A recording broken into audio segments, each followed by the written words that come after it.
Five.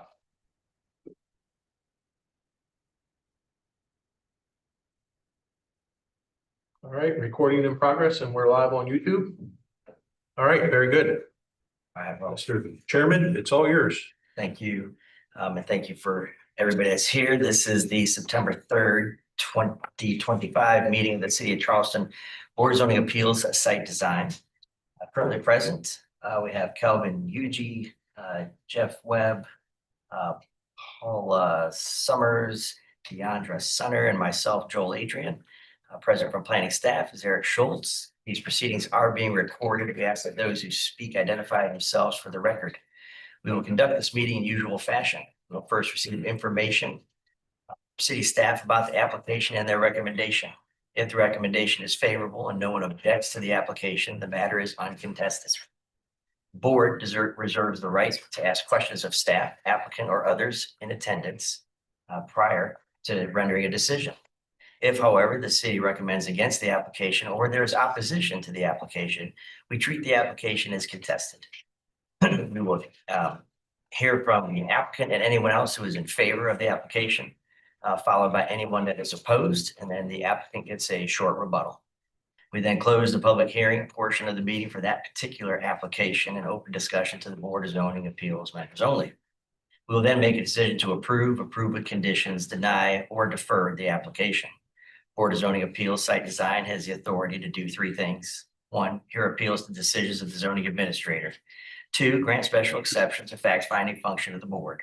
Three, grant variances to the zoning ordinance if the application meets the hardship test outlined in section 54.924 of the ordinance.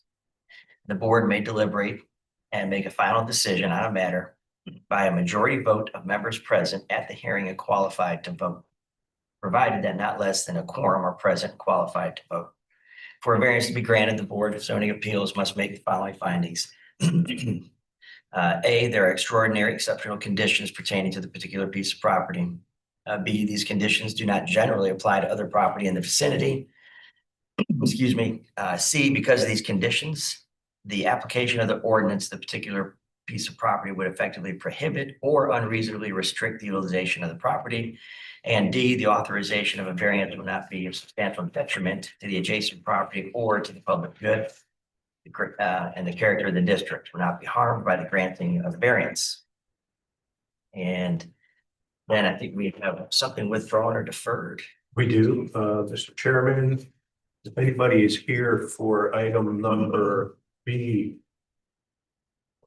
B4, yes, Dowdy Street, MSC Medical District, that has been withdrawn by the applicant. Okay. Wonderful. Then we will get into our review of minutes. Hopefully we get something asked here.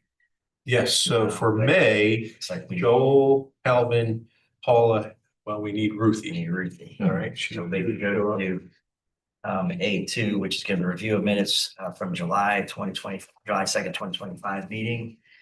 And Joel, Deandra, Paula, and Kelvin. so we We can can do that one. read this. Is there any questions or any issues with those minutes? I make a motion to approve the minute.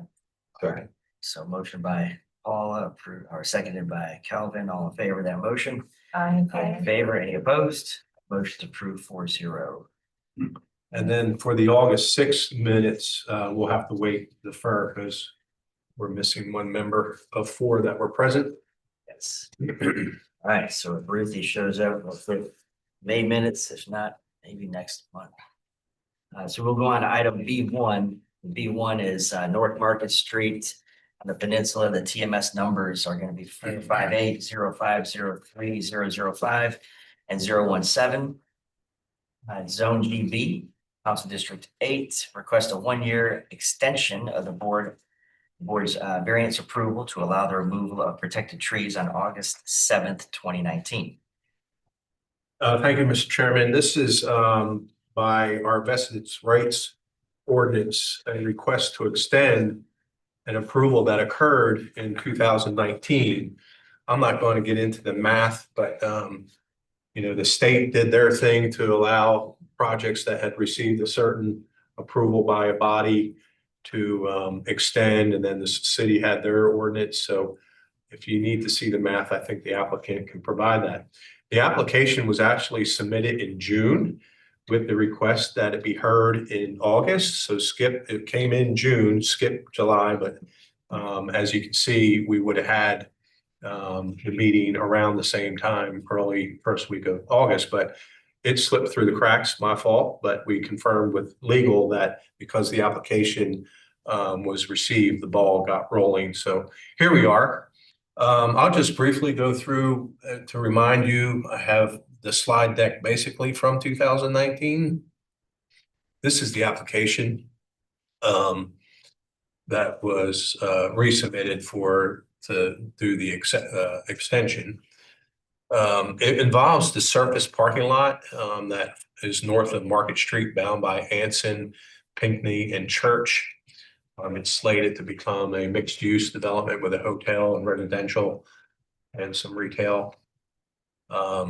It once was the home of the First Baptist Gym, which was demolished, and then they extended the parking lot north, planted some trees. Well, those trees got to a size where they were protected in size, 8 inches or above, and we include the palmetto trees. So this was the application from 2019.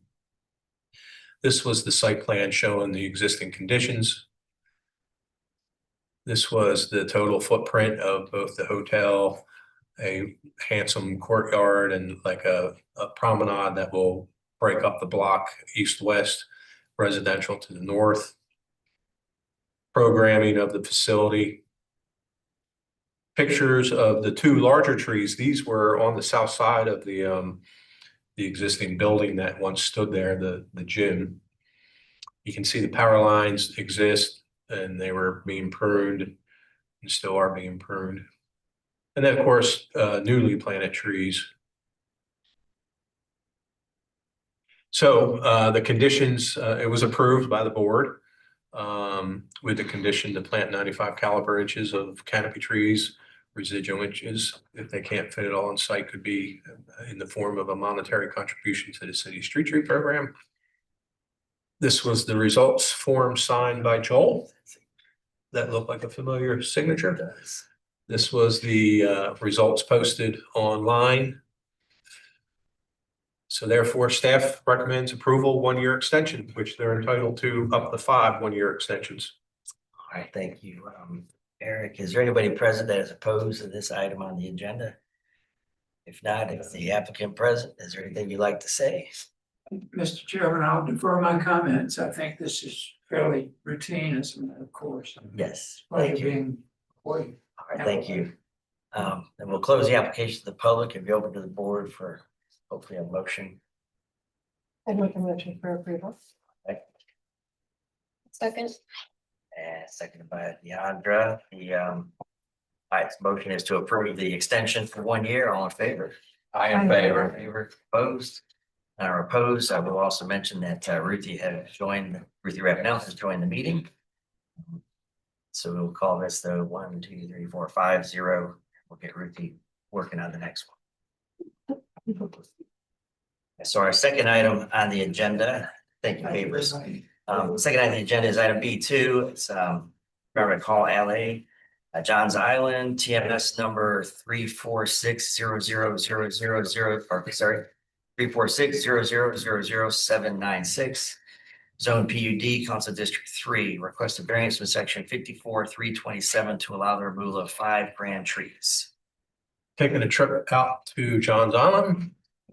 This is the application submitted by the applicant, Brian Hillman. His description of how he feels the application meets the hardship test. This is the site. Note its shape, kind of unusual. It's a residual piece of high ground, if you will. Due plan north is pretty much freshwater wetland. When General Cornwallis Drive was built a number of years ago, probably near 15 to 20 now, the idea was to preserve trees throughout the the vicinity of Fenwick Hall, and there was an island created which kind of makes a strange little curvature to the lot.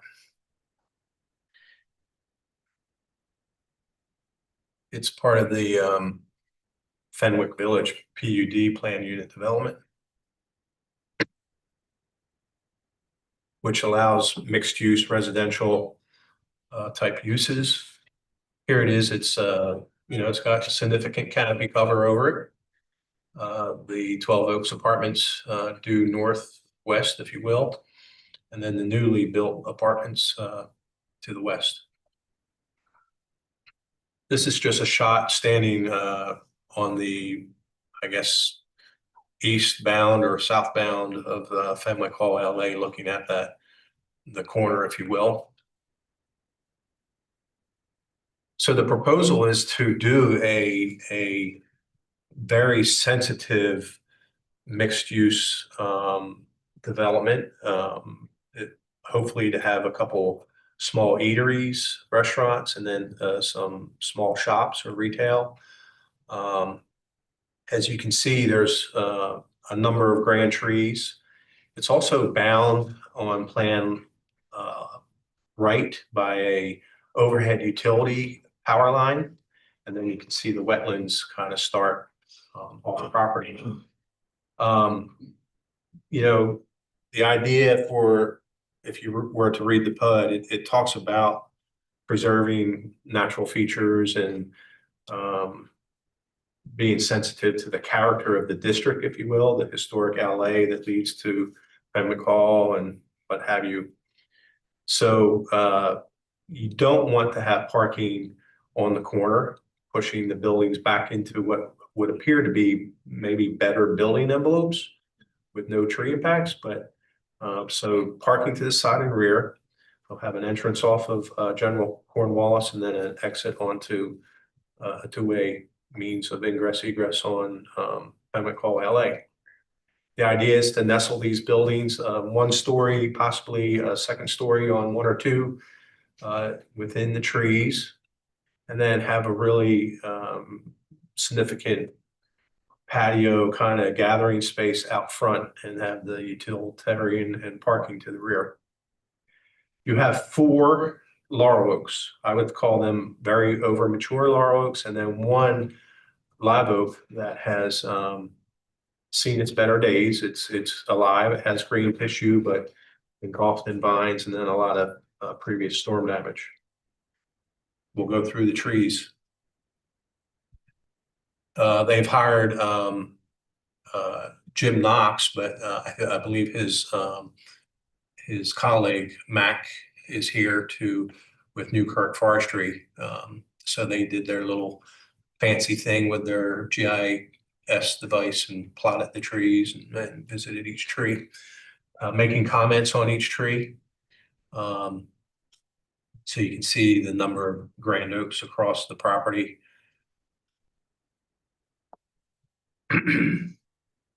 So the first tree, tree 12, is a multi-stem laurel oak. Weak connections at the base.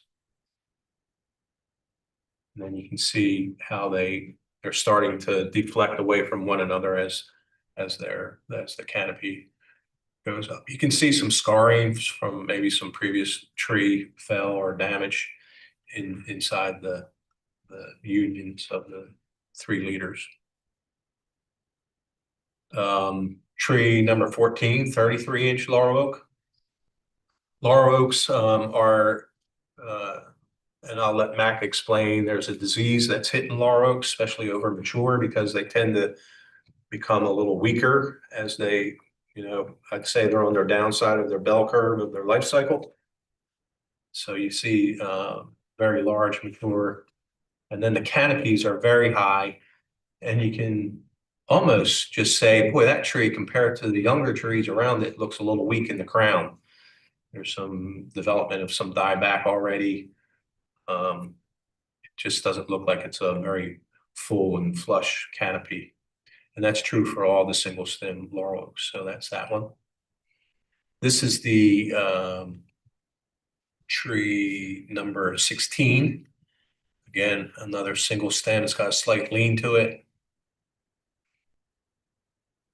Again, a one-sided crown competing with the adjacent laurel oak non-grand. The 48-inch live oak tree number 23. By the way, these slides were submitted by the applicant, and then these were my pictures. You can see that there's a lot of stubs in this tree, major breakage.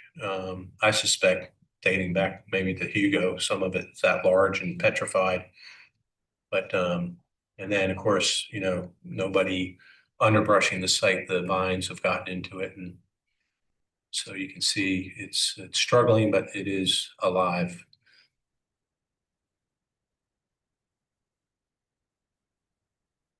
And then the final tree is tree number 28, another 35-inch laurel oak.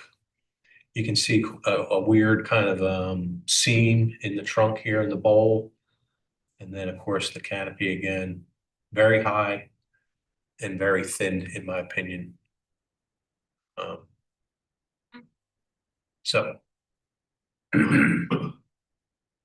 I do have some concerns about the proposed footprint for the anchor tenant on that building. You know, they want some, you know, patron activity with a patio, but it is a little bit tight on the 47-inch live oak. So I asked, and this will be a condition. So I made this little graphic that they just kind of pull back that end unit and give that live oak a little more space.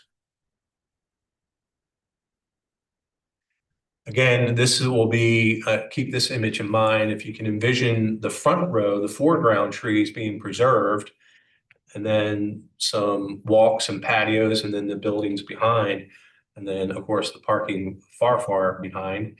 But there's an opportunity to enhance this zone between the public sidewalk and the building units, and be sensitive again to the character of the area, so not bring in, you know, exotics or foreign type plant materials, but natives and what have you. So with that said, staff recommends approval with the following conditions. Based on the category in which the grand tree resides, it's either 100% for the live oak and 75% for the laurel. So you get a total of 155.25 caliber inches of native canopy trees to be planted on site. Must use 4-foot chain link fence as tree protection barricades. Must have a certified arborist prune and treat the protected and grand trees to be preserved. Must provide a landscape plan utilizing native canopy trees. I will allow understory trees to get to that 155 inches, not the shrubs, to enhance the frontages appropriate for the character of the district. And then must reduce the building footprint and patio as to not encroach into the TPZ, that's tree protection zone of the grand tree as per city sketch. All right, thank you, Eric. May I ask if there is anybody present that is opposed to this application? I'll go on record and state that through our portal, Innovate, we received 0 letters of support or comments in opposition. Wonderful. So, I'd just like to make a statement that the notice didn't go up until Friday, that there was a public meeting today, and the people who live in the preserve were completely unaware of the meeting and the discussion about live oaks. So that may be why there's not been any input. all right, if you could, just for our record, if you state your name My and name is address, Danny Huns, your address. 1606 John Fenwick Lane. Thank you. Are you here opposed to the application? I prefer not to. Okay, all right. I'll just go on record. We have 2 obligations by state law.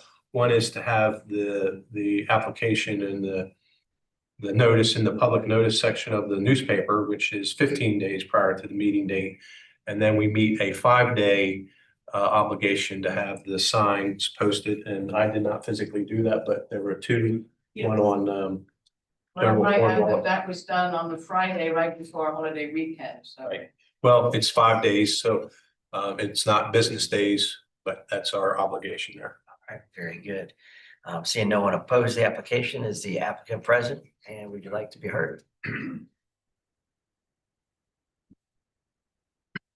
Hi, Brian Hellman, the property owner. First, I just really have nothing else to add to what Mr. Schultz said. I want to thank him for coming out to the site, viewing the trees, and if you have any questions, Dr. Goffman and I are here to answer them for you. Otherwise, I would just defer to what Mr. Schultz said, and we would agree to his conditions. Go ahead. Can you share what types of businesses will be, or what's actually planned for this site? Sure. Well, we don't have any leases signed yet, but our hope is that in this property, we have a restaurant. In the other sites, probably retail, maybe restaurant-like, and there will be a second floor. There are going to be some modifications to this, obviously, as we go through the DRB process, but a second floor with some office space above. Okay, so all retail, commercial. Right. So all these properties are in a PUD. This is the only commercial development, and as you may be aware, the PUD ordinance or the PUD statute requires a mix of uses. So this is the commercial component to the planning development. Thank you. Thank you. All right, any other questions for the applicant? All right, Yes, in something I read, I don't know that, sorry, I don't know that you're here to ask questions of the applicant. yes, It's inappropriate.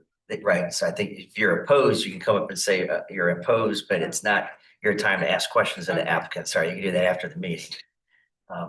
But there's nobody else that would like to be heard or needs to be heard. We'll close this application to the public and we'll open it to the board for discussion or a motion.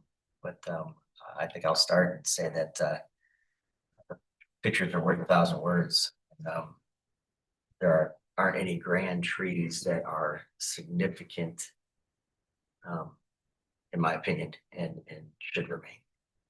And I would rather have the 155.25 inches of replanted trees, because they will do much better throughout the long haul.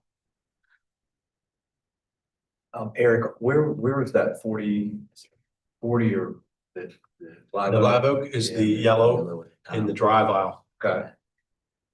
And then where's the 47 where you wanted to notch the building back? That's the live oak to the left of the larger building in the. Okay, so we would, oh, gotcha. Back, just to get out of that TPC. I mean, the live oak looks pretty rough. Yeah, I don't even know if I saw green on it, other than pine. But I think if Eric, if you go back to that picture, where you're standing on the street and it has those four, that I think this is. Yeah, is that the 47 or the one you're talking about saving there, kind of mid curve? No, that's to the left. Yeah, this is really stuff is gonna stay, and it shows on the plan, all of those trees are still there. Can you go back to the plan, the main plan?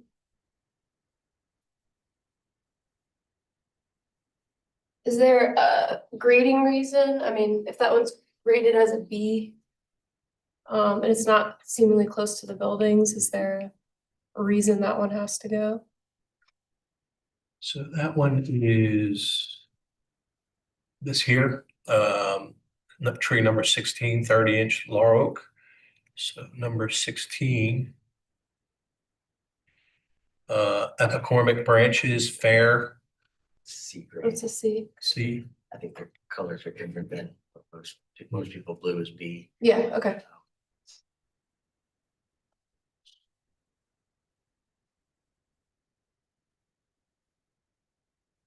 Any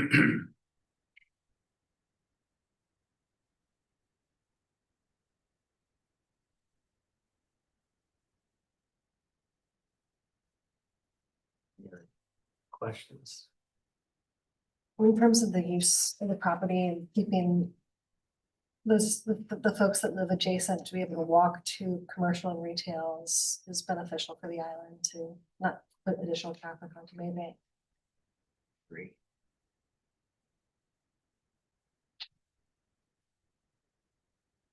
All right. I'll make a motion for approval with staff recommendations. So Mr. Webb with the motion for approval, is there a second to that motion? Second. Thank you, Calvin, on a second. All right, so motion for approval with the conditions by staff. Yes. Okay, all in favor of that motion? In favor. In favor, anyone opposed? Motion is approved 6-0. Thank you for your time. Wait, this is then go back to the minutes after I. Yeah, that's kind of it. So we'll go on to our next item. It's gonna be item B3. Item B3 is 2275 Henry Tecklenburg Drive in West Ashley, the TMS number 30900000055. Is zone PUD in Calhoun District 7. Requested variance from section 54-327 to allow the removal of 15 grand trees. Eric? Taking a trip to West Ashley. This site is behind Roper St. Francis on Henry Tecklenburg. This is the application submitted by Thomas and Hutton. This is the site. So the hospital is in the GOGV, just due north of the highlighted site. And then you have We Are Sharing Hope to the left. And then you have the ENT and medical office facilities to the right of this property. There is a drainage easement that runs down the common property line between the medical offices. So there's the We Are Sharing Hope facility, and then the ENT. So you can see it's canopied and forested. So there's a developer that's wanting to build a learning facility for Charleston's youth. And from what I understand, it will focus on math and science, and then they'll take all those lessons and basically extend it into the play of golf. So it's a very 9-hole short course, and what you learn in the classroom is applied on the golf course. Math, distance, challenge, whatever it may be. So they're planning a L-shaped, a little bit of an L-shaped learning facility, which will have a kind of like a great lawn behind it. Parking, of course. And then, of course, in order to grow grass, you need sun.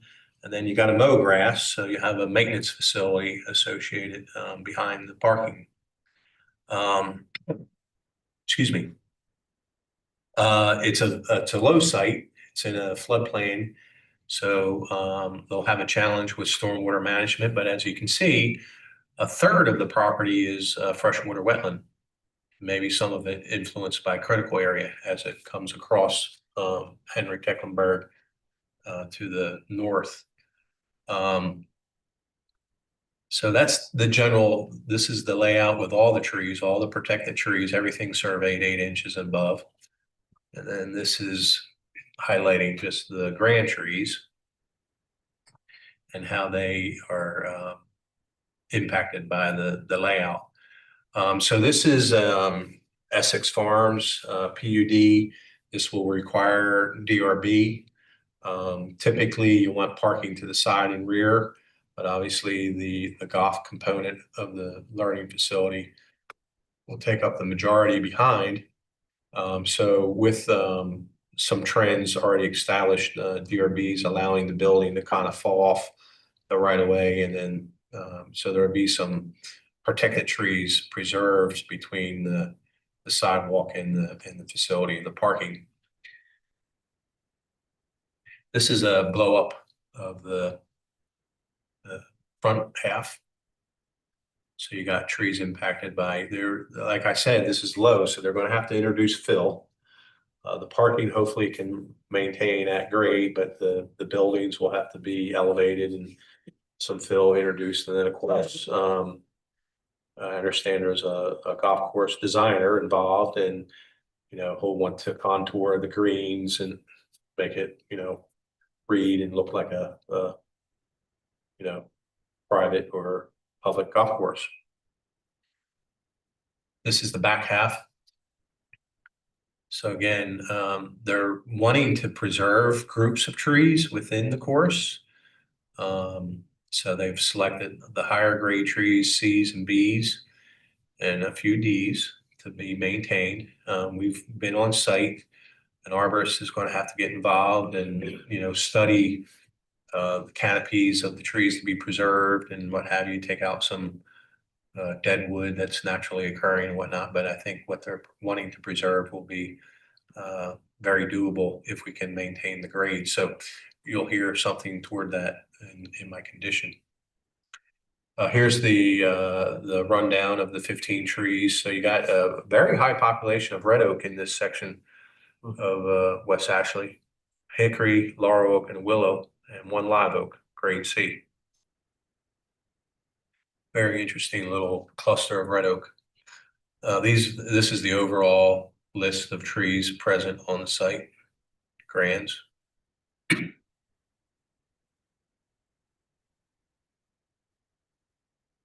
So tree by tree, again, I can't quite tell or would like to know the history of this land. There is the drainage ditch that was dug many years ago because there's trees growing on the soils. But I suspect Essex Farms, it might have been timbered, it might have been agriculture or what have you, but indicator of kind of wet feet, shallow soil is the major buttress roots that these trees form to stay upright. So there is some concern that once you take trees out, that these trees, are subject to sun scald as well as wind loads. Double leader trees, included bark on many of them. Very high crowns.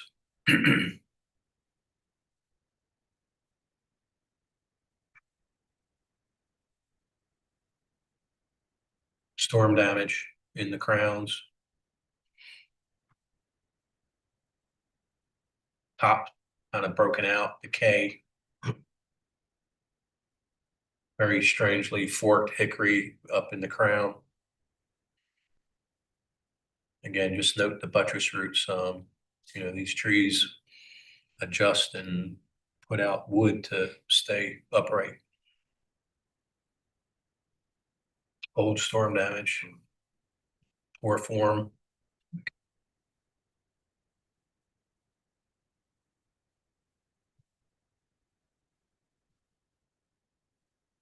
That major hollow in the base on that one on the right. Again, included bark. You can see the seam, 3 to 4 feet vertical and where bark's sandwiched between those two leaders. Significant lean.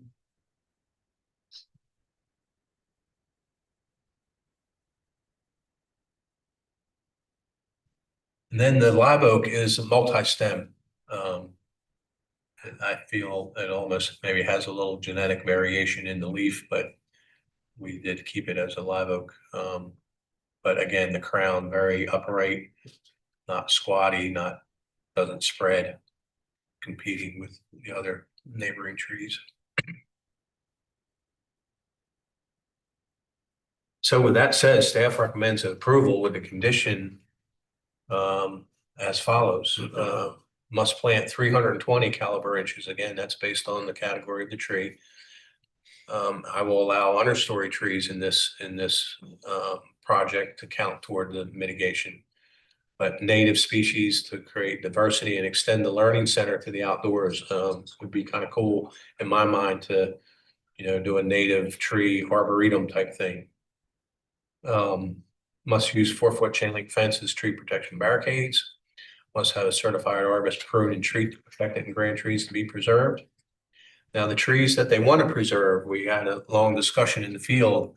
Again, wind load, sun scald. And if we're going to preserve them, we got to really do a good job. So the condition is to bump up that TPZ, the tree protection zone, to 1.2 times, the diameter at breast height of the tree. So that will just give those trees a little more space, and they can modify greens and what have you.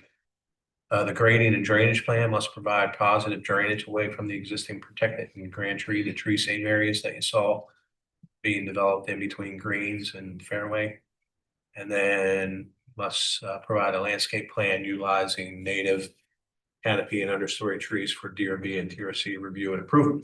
All right, Eric, thank you. Is there anybody present that is opposed to this application? All right, seeing none opposed, is the applicant present? And Yeah, Will Cox with Thompson Hutton. Thank you, Mr. Chairman. Thank you, Mr. Schultz. I think you did a great job presenting the site. Again, super excited working with the client that we're working with on kind of a youth leadership campus. It's going to have the learning facility and then a kids 9-hole short course. So again, doing what we can to preserve as many of the trees, saving the majority of them. But again, there's good that we can't work around. So hopefully board looks favorably for this. all right, thank you.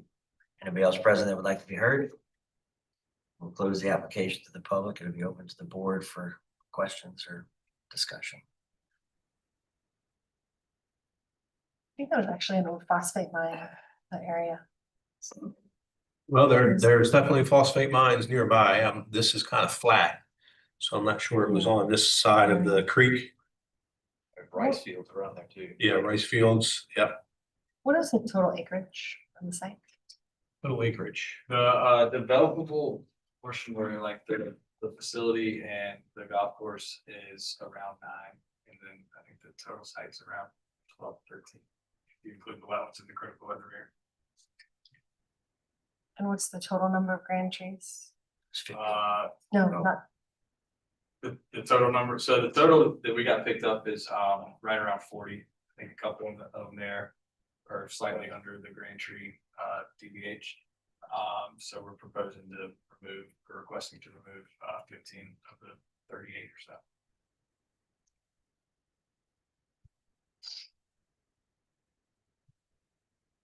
I like the idea of the additional DPZ from trying to clear this forest and then having these trees sticking out there. Will, do you think that's, I mean, you take issue with any of that? I mean, I can No, see yeah. where you have a tree out in the middle of a fairway or something. But Yeah, I mean, I think as long as, I think we're fine with the protection zone, as long as obviously we can encroach some, obviously the golf course contractors, when they come out there, are gonna do some shaping. Maybe hand clearing, very minimal disruption to the tree. At the end of the day, trying to minimize any fill, but we do want to make sure that, you know, the areas around the tree drain, so they're not getting drowned. Is this open to the public? Sorry, what was that? Is it open to the public? It's a learning facility and then kids go golf, right? The golf course is not technically open to the public. It's for the Center. it's a little sensitive on how much I can divulge, but it's for again, it's youth development program, so it's a local organization. It's what is that? Is it open to all youth or is it what was is it that? open to all youth? The Yes. program? Yes. In the greater Charleston area, so. So it's not a private membership? I think. Right, yeah, no, it's not private membership. Okay.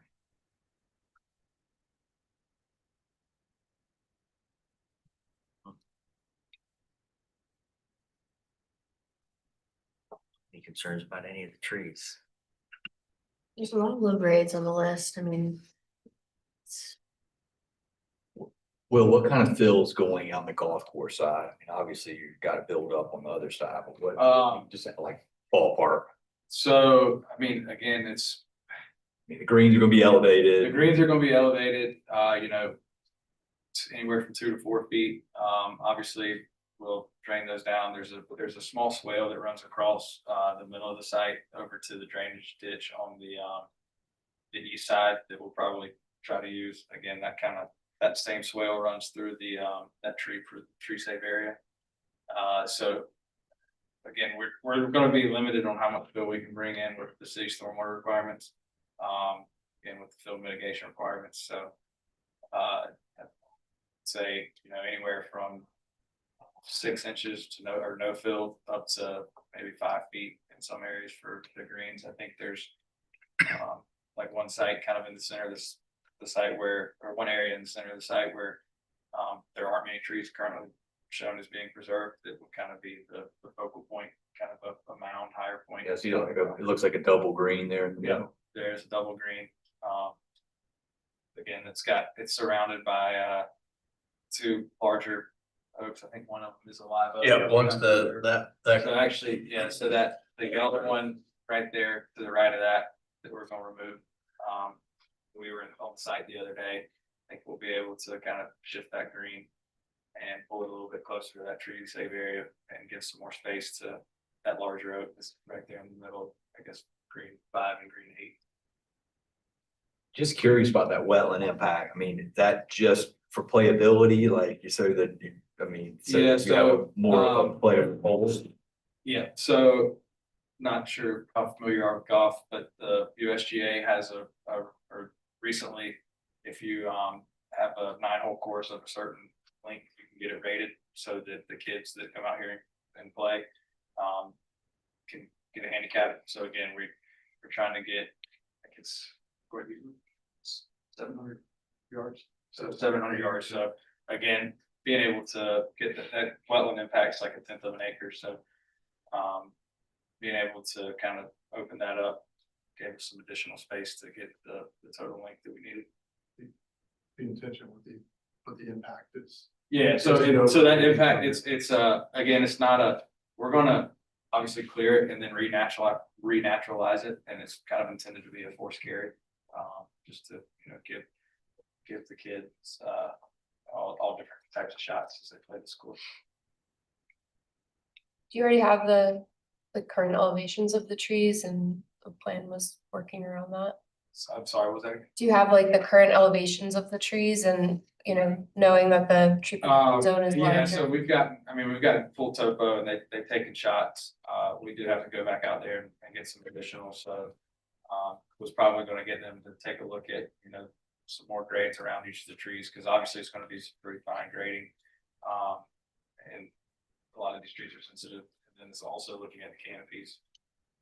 Again, shades obviously always a concern on a golf course, so want to make sure that, you know, where that shade's coming from, and that we're not locating tee boxes and greens in areas that are going to be heavily shaded.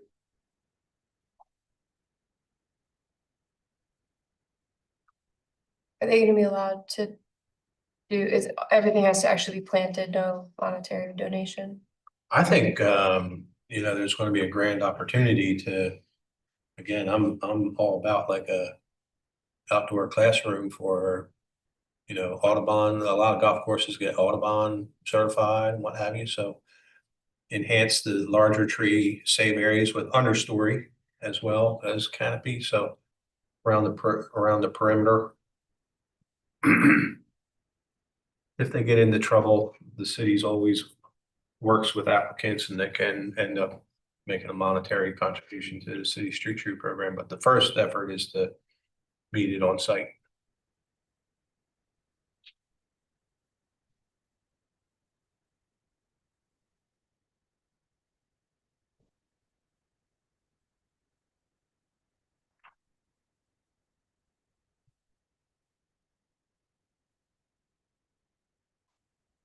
All right, any other questions? Other concerns or their motion to be made?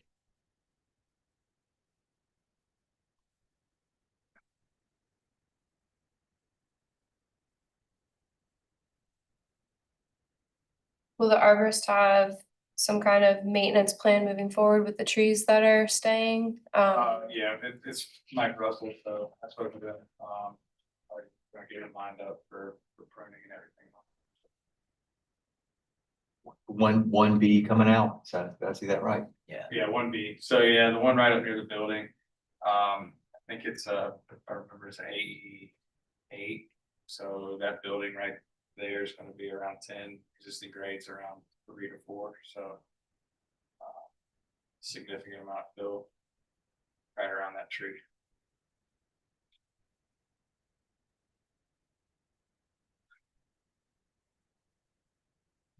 $51.25, I think it is. Yeah, I think it's like one of the last ones. There it is, right there. Can you go back to the conditions, please, Eric?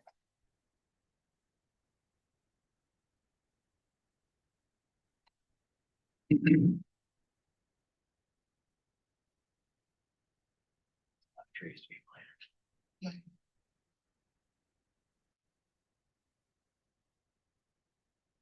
Eric, do you think all 320 calipers will be able to go on site? It depends on the mix of canopy and understory. You know,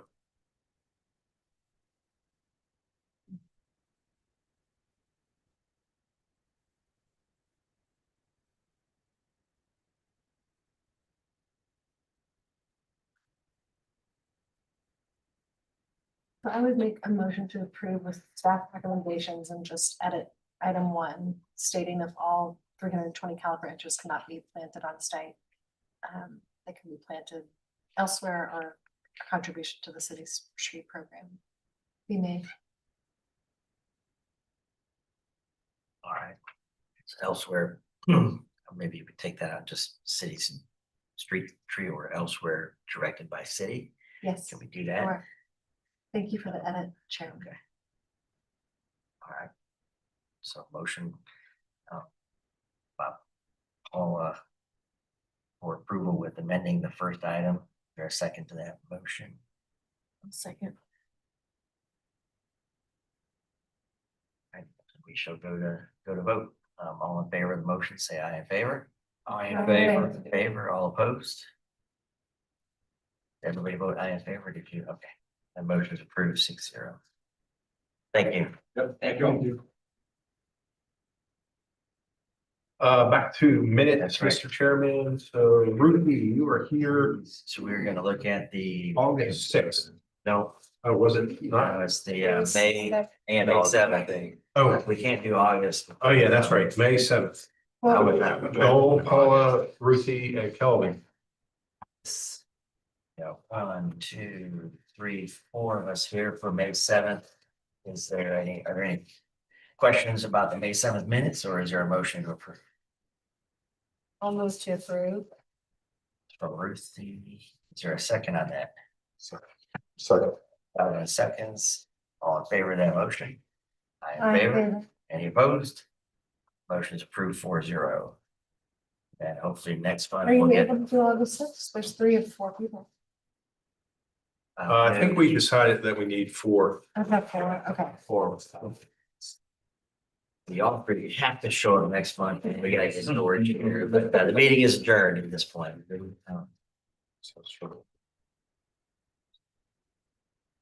Okay. Wonderful. Strong. It's. It has moved in probably, after tuition days, where, you know, Little boost See my today. you enroll. Yeah. Yeah. Good afternoon, how are you? The roofs. Yeah. Sure, yeah. We've exchanged emails a Yeah. couple times, but have you good to see you? You too. Right. I didn't know if I was supposed to see you guys, so I just got the note. Right. Pointed out a bunch of trees, but Yeah. I guess in layman's terms, those trees on the John Allen site, they're mature, meaning they're Yes. Yeah. close to